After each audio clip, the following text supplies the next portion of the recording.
I hope to be both in a way that I can be a product designer. I don't think I'm an artist outside of work. I don't think I'm a scientist either. But I like to apply both professions as a product designer as best as possible. Um, I wouldn't say that employers search for it yet, but if you're working at a product company that has as many users as Spotify and as much data as we have, it's kind of a necessity if you want to learn from what you're designing. I don't think it's absolutely crucial, but if you know how to get data, if you know how to understand what kind of data you need to get and how you can do queries and how you can prototype and do user research, it only helps in making sure that your design works. One of the key things when being a product designer is that you have to be very objective of your design. You can't always design it just exactly as you want it to be. You have to listen to what people say, you have to listen to how people use it, and then adapt to it so it works in the best way possible and it actually achieves what the goal is of your design. There's days we listen to music. Fridays we always listen to music, but in general a day at Spotify is most of the time very hectic. There's obviously a good amount of time where you can actually design things, but there's time you need to spend in meetings to talk to stakeholders. There's times where you need to look at user research sessions and see what you can learn from it.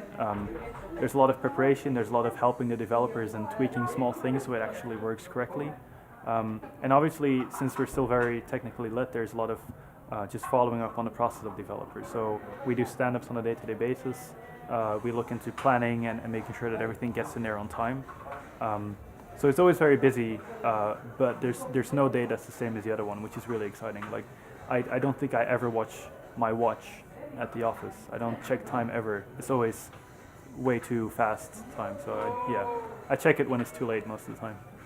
Yeah.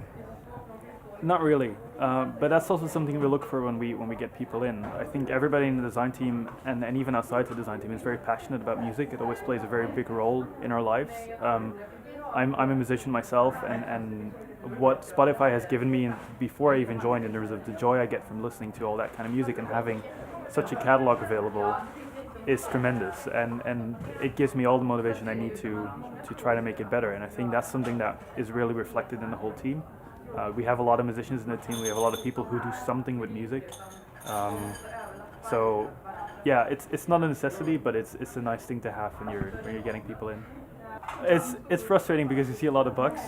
You know, if you're creating something yourself, you see the mistakes as the first thing, but you learn to live with it. And in general, like for us, it's just purely about playing music, and we try a lot of new things, but the core essence always stays the same. And it's really good that we're using the app as much as we can, so we can keep an eye on the necessity of just playing music. That's always respected in the app, which it is at the moment. So.